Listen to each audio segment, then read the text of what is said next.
Good morning, universe. This is Alfrey Media. Including anime, TV shows, animation, and movies, I watched 49 things this year, or about 19,800 minutes, aka 330 hours of TV, which is probably about 50 minutes a day of television. I have no idea how I accomplished this feat, and I doubt it'll happen again, so here are some of the stats of my watch time, my reviews, and rankings of all the shows, and I'll end off with some awards I made up. Here are the average number of shows I watched per month. Here you can see where I finished university, then worked over the summer, and I have no idea how October got so high. Here are the number of shows I watched per genre. My top one was easily fantasy, followed by action and romance. I was however shocked to see comedy neck and neck with sci-fi, my second of all-time favorite genre. Also, in order to account for recency bias, here's a chart of my average ratings per month. As you can see, it's fairly steady. But interestingly, each high average is followed by a crash, suggesting that my strategy to not oversaturate myself with 10/10s and to watch more mid shows during periods when I simply don't have time to get addicted or to get into new fandoms, yeah, it worked. So this is the graph of the number of ratings out of 10 I gave out, and as you can see, it's a pretty boring cluster in the middle. My ideal graph would look something more like this, where the average show is just above a 5, the average being skewed slightly to the right to account for my ability to select media that suits my own tastes. So instead we'll use this tier list to clearly stratify and rate our shows today. At the top we have stories that are true gems. A+, Gold Star Energy. I would confidently recommend these. Second are things I like enough to rewatch them. They're also really good. Thirdly, we have a special category for shows that I cannot defend on quite the same like production or literary level, but they hold a special place in my contextualized heart. Next, we have pre-cut fruit. Not only are they solid, but they have a little something extra with the packaging or the delivery. And for rest and relaxation, these are shows that were not a waste of time, but also weren't my most profound viewing experience. And next is just plain toast. They're inoffensively mid, not great, but also not a total waste of time. And finally, just meh. You know, sometimes a show's just kinda eh. Alright, and starting off with our January viewings, the first thing I watched, or finished watching, in the year of 2024 was Pluto, which is going straight to the top as our first A+. I swear this list is actually going to be pretty well distributed. I thought it was really fantastic. It's a reimagining or retelling of Astro Boy, if you're familiar, which was a really important story to me growing up, so it was really nice to see it reshaken and to have its ideas explored in a slightly different and I think quite innovative way. Interestingly, it does touch on genres I'm not so big on, like murder mystery and just mystery in general, which isn't really my cup of tea. However, all of its character dynamics are really good. I like the world building, I like the tone, and how it felt like it pulled from sort of live action pacing with its really long episodes. And yeah, I thought it was really unique, and I would very much recommend if you enjoy sci-fi or want something that feels a bit nostalgic but also very mature. Next up, we have Good Omens, which is probably going in would rewatch. I thought it was really good. It could go in circumstantial bias because this is a show that was highly recommended to me by my little sibling. I've been informed that in real life I dress like Crowley. I do have those glasses and a lot of black turtlenecks and black blouses, so I really enjoy the dynamics. I think the world building is really fun and the British humor is just excellent. Shangri-La Frontier. This is an anime that was sort of marketed as a show for gamers, and I'm not a gamer, but I appreciated the concept. I overall feel that Shangri-La Frontier probably just goes in meh or plain toast. Probably plain toast for me. It wasn't a standout, but it wasn't terrible. Next up, we have Scott Pilgrim. Afraid this is also plain toast. I know this is near and dear to many people, but I never read the comics. I just went straight into watching the animation. And though it was fun and refreshing, and I really liked the over-the-top maximalist aesthetic, and honestly plotline was really funky, it didn't super resonate with me. It's also incredibly short, which makes it hard to bond with everything. And I watched The Batman. The shared genre of my household were murder mysteries and action films, which are now two things that I feel very oversaturated on, so unless it really brings something new to the table, most blockbusters of either of those two genres are just going to end up in kind of plain toast for me. Zom 100 had such a good opening, but the show very much disappointed me. For such a strong, colorful, fun, zombie, crazy madness opening, and then just to fall into a rather bland plot, yeah. Hazbin Hotel. This aligned with when some of the voice actors, I think, were at the convention I went to that month, which was really neat. I absolutely love the artistic style of this show. I love all the characters, and I know most of the words to many of the songs. Yeah, it's a musical. I think that Hazbin Hotel is gonna have to go in. I really like it, guys. I really like it. Avatar. Oh, our first circumstantial bias for sure. And well, of course, I don't think that this adaptation or any adaptation could possibly hold a candle that is the perfection of the original cartoon. I still feel that as a standalone show, it's fun. It's got great costumes, pretty good world building, of course, because of the source material. I have a whole video. Why am I talking about this? Bruges. I had to watch this one for class, so I was forced to overanalyze it, which both makes me appreciate it more and also resent all the work that I had to go into watching it. I watched very few movies this year, so yeah, circumstantial bias, just because no matter what, I really appreciate it at a literary level. I don't know if I would have watched it if it wasn't for class. Cherry Magic, probably Plain Toast. It's cute. It's a romance anime. I tend to prefer romance animes where romance is the second most important genre after like fantasy or adventure, so when it's the main genre, sometimes I don't find it particularly engaging. We have The Gentleman, which I'm gonna put it here. I really like gang or corporate or those kind of machinations. I think that they're really fun to follow along with. Didn't make a huge impression, but it was nice. Apothecary Diaries. Do I love it that much? I'm gonna put it in would rewatch because I really enjoyed it. I'm sure you've heard of it. The protagonist has a really unique personality and it's nice to see such a refreshing female protagonist, and it has sort of an episodic feel, which is not really my thing, which is medical mysteries that happen every episode. However, I really enjoyed the Chinese setting and all of the character dynamics. I'm also in love with Jinxi. A Sign of Affection. Olympus says rest and relaxation. It's a cute romance. I said romance, pure romance is not my favorite genre, but I did like their dynamic. Beef. This was funny and scary and dramatic. I'm gonna put it in our first pre-cut fruit category. I really appreciated how this show escalated and went from being sort of over the top and how everyone reacted to just being quite extreme by the end. Seeing how power and money and position play into people's lives in this sort of satire that also hits kind of close to home. Queen's Gambit. This came out years ago. This was popular, but I finally got around to it. This actress, she's just lovely. Appreciated all of the costume pieces, the intensity. Yeah, I thought it was a pretty grounded, good show.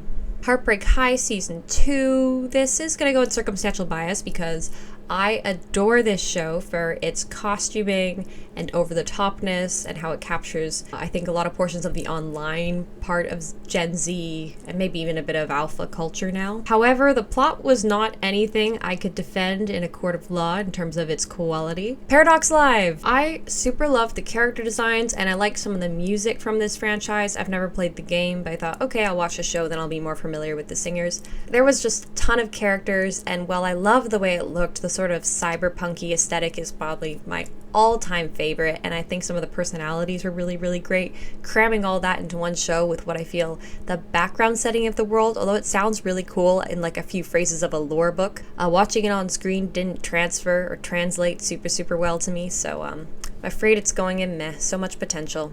Bridgerton Season 1, I'm gonna put Plain Toast. I liked it. I wasn't obsessed with it.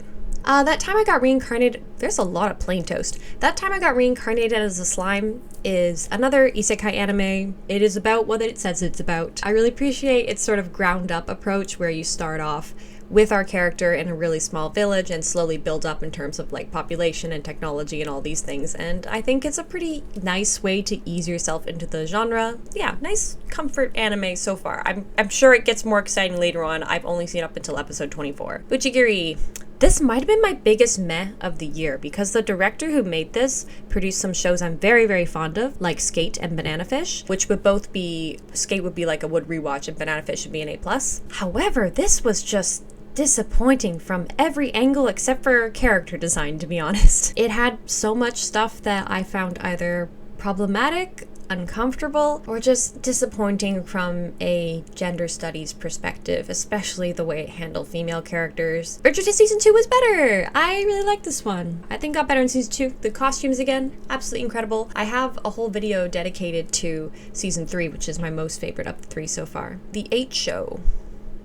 I'm gonna put this in pre-cut fruit. I think this was my only K-drama this year, which is kind of unusual for me. If you like Squid Game, you'll like The 8 Show. It's a death game. I adore these. I like how they can put people in really extreme situations and really draw up the differences in terms of morality and mindset and sense of self that extreme economic stratification can bring about. Quintessential Quintuplets. I actually really like this. I thought it was super cute. I always see figures of these girls and I wanted to buy one, but I don't think I can buy it without knowing who they are. But it actually ended up being super cute and quite comforting. The Last of Us. Let's go to the top. I've played the beginning of the game, so I was already familiar with the franchise and some of the characters and the world, and I feel that this was a really faithful adaptation. Pedro Pascal is an excellent actor, and the actress that plays Ellie was also just superb and so delightful and so real. It was scary.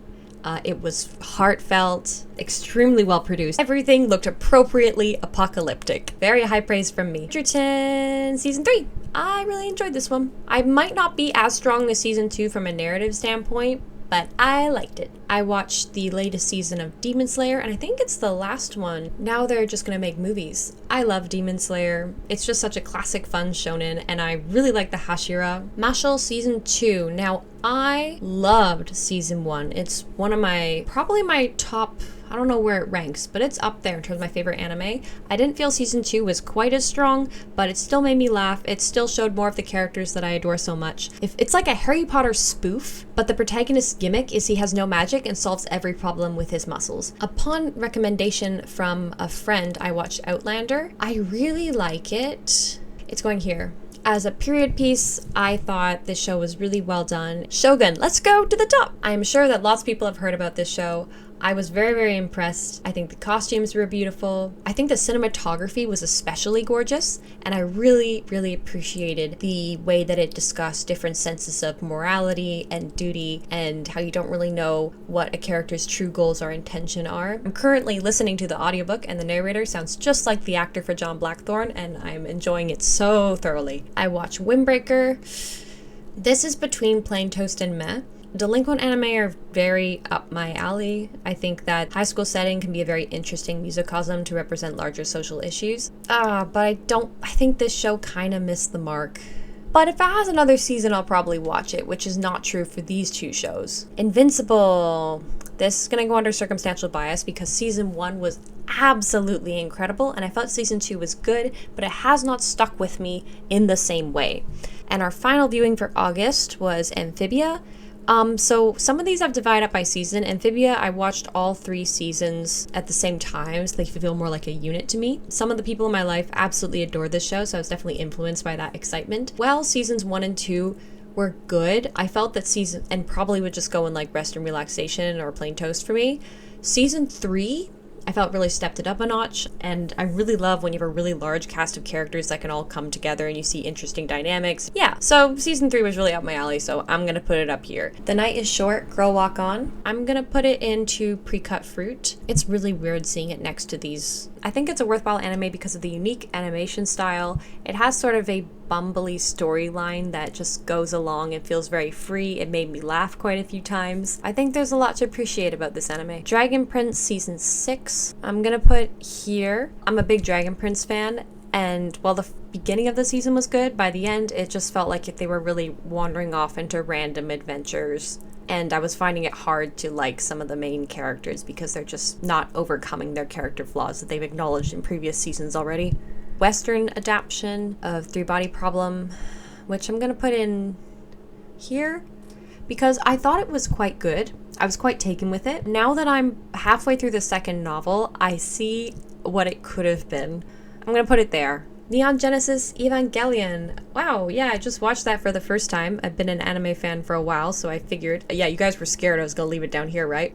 It's a mecha. It deals with trauma and family relationships, and I really appreciated how the cutting didn't baby you and how the voice lines didn't like take your hand and lead you through the whole thing, how you actually had to think a little bit, or how cuts would match instead to tell you information as opposed to characters just verbally telling you information. So I think this is extremely well produced. Next up we have Charlotte, which is also, actually this is my most favorite Bridgerton season, I think.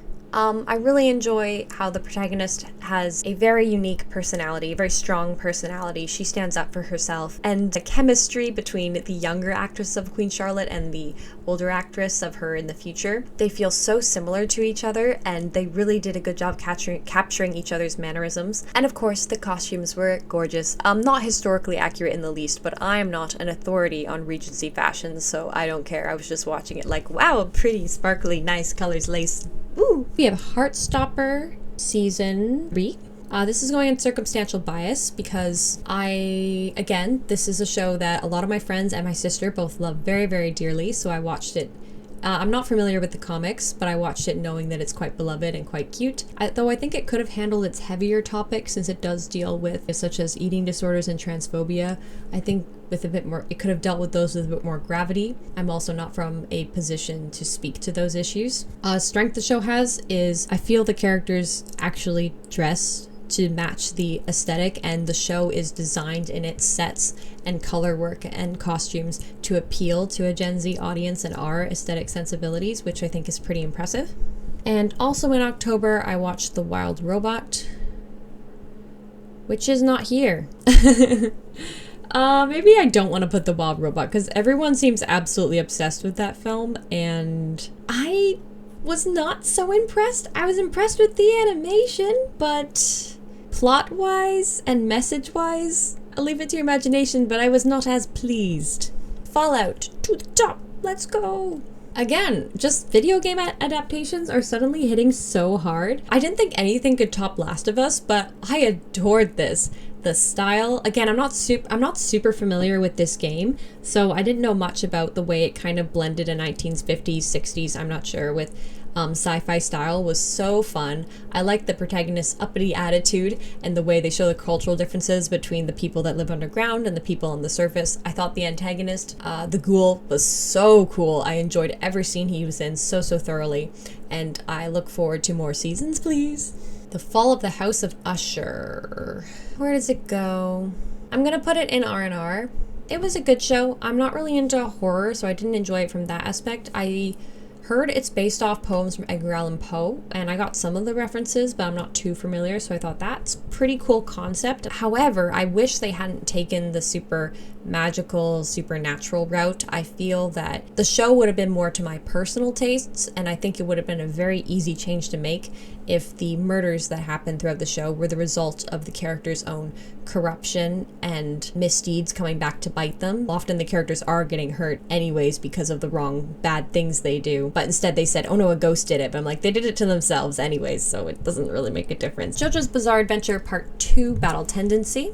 I am currently on Part 3, and while I thought end well out of Jotaro, Jonathan, and Joseph is definitely my favorite JoJo. I'm kind of enjoying the plot and pacing and character dynamics of Part 3 more. Where am I gonna put it? Yeah, I'm gonna leave it there.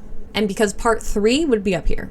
Finally, on to November, we have Umbrella Academy final season. I was disappointed. I love these characters, but oh my gosh, the ending was pretty much as bad as, and then they woke up and it was all a dream. I'm so astoundingly, I'm miffed and disgruntled. I have seen seasons 1 to 4 of Breaking Bad, but I finally watched season 5 and I thought it was pretty good. However, Breaking Bad is not super up my alley, so I think I'm gonna put it in there. I thought it was good. I'm not saying that it's necessarily worse than these shows. It's definitely better than most things on this list in terms of like script, acting. Oh my gosh, the acting's incredible. Its only major flaw is how I didn't really care that much about the central characters, or the characters I did care about were just treated poorly, and it made me upset, so that sort of detracted from my viewing experience since I wasn't really rooting for the protagonist. I know that's the point, but like, this was my list. The Bear. This show is so good. My friend got me to watch this one. If you hadn't heard of it, it deals with family trauma. Its main context is in a kitchen, as a really famous chef goes from working in a fancy restaurant to, after the death of his brother, working in his family's own restaurant. It really just feels like they're real people, and the cinematography is really, really beautiful. The way they cut it isn't always in chronological order, which I appreciate the way that they mesh together different scenes and really fast cuts to build up a really sensory environment of the kitchen. December 2024, I started off by finishing up Dungeon Meshi. I really liked this show. I did find it was a little bit too episodic at the beginning for my tastes. I do prefer an arching plot, which is what it becomes later on. I found it was interesting how it could flip-flop from being a really cute cooking anime, adventuring through the dungeon, to being this quite serious world-building, sort of dark magic show as well. And then, of course, Arcane Season 2! Straight to the top. While I do feel that season 1 still has the narrative upper hand, season 2 brings forth all the cool action incredible character work, character designs, fast pacing, and just gorgeous animation. Oh my goodness, they've outdone themselves. And the soundtrack is so fire. I've been listening to it over and over and over. Beastars Season 3. I really like Beastars. I'm fond of the way it has stratified the social of its characters, though I do feel it's kind of running out of ideas that it can possibly do with the predator versus prey dilemma. However, I'm just so fond of these characters. I find Legoshi such a charming and delightful protagonist, and I just want things to go well for him. Dandadan, which I just finished. Okay, hear me out. This could be recency bias, but I thoroughly enjoyed it. I have some problems with it, of course. As a woman watching it, it's pretty uncomfortable to watch girls, an underage female character, be objectified in a setting of which she is nearly the victim of violence. However, soundtrack, the way they've written her dynamic with the male characters is really, really fun, and all the main cast has super unique and bouncy personalities, and they're such a delight, and this show actually made me laugh out loud. Sort of funny, but I'm not really a comedy person. I know Mashal is on here, but it doesn't make me laugh terribly often. I just don't gravitate towards comedy or comedic media. Dandadan had an episode that had me laughing nearly the whole time, and now these last two I almost feel are too fresh to rank properly. Welcome to Demon School Iruma-kun, which is a really fun, relaxing anime. It's super, super cute. I realized watching this show and how things seem to go pretty well for the protagonist, it's actually quite funny. I said I didn't like comedy, but here I am being like, this show made me laugh and I enjoyed it. And some of the characters I can definitely relate to despite their over-the-top personalities. The final season of Dragon Prince, which I do feel is stronger than the previous season. I'm gonna put it in circumstantial bias because I love this show, I love these characters. I don't believe it's on the same quality as some of the shows that are beneath it. It's just my personal taste, okay? And I'm watching it with my little sister, so that's also positive association. As the recency bias fades, it's probably gonna drop down the list, but there we are for now. All right, so here is the final tier list. Now I will hold my own mini awards ceremony. This is the only of its kind, and in all likeliness, the only one within which these exact shows and movies are being compared. First off, the live action awards. In the category of costume design, we have some really strong contenders. I will simply be ranking the shows based on how big an impact they had on me. Which shows do I think of most often, and which stood out the most? So this is not a historical accuracy or textile quality thing. In the runner-up positions, we have Heartstopper for accurately depicting the personalities of its characters through how they dress and for embracing younger Gen Z styles. And next is Shogun for its beautifully intricate kimonos, armor, and world building through costume design. And my top pick for costume this year is Heartbreaker High Season 2. I was obsessed with everything Quinny and Darren wore and actively want to recreate their outfits. And now for the general all-round best award, measured entirely on the subjective basis of my personal preference. In third place we have Shogun, an epic historical drama with incredible cinematography. Then The Bear, a grounded modern drama with immersive editing and well-written round characters. And the top spot, Fallout, for its unique vibe, comedic moments, and terrifying world. And now onto the animated categories. In the most unique and quality animation style, in terms of aesthetic resonance and impression, in third place, The Night is Short Walk On Girl for its expressive 2D style and dreamlike depictions of reality. And in second place, Hazbin Hotel for its unique artistic style and aesthetically consistent world building. And in first place, Arcane for its god-tier aesthetics and choreography. Secondly, I have the awards for the best openings. Taking into consideration both the song choice, musicality, and animation style, in third spot we have Beastars opening 3, Into the World, then Dandadan with Otonoke, and Bling Bang Bang Bong from Mashle Season 2 in the top spot, with Rimbreaker and Zom 100 being strong runner-ups. For the best overall award in the animated categories, we have Eva for its editing style and thorough production, Pluto for its high-quality story and intricacy, and Arcane for its animation and soundtrack. Thank you so much for watching. Feel free to comment your top 3 shows of the year below. Till next time!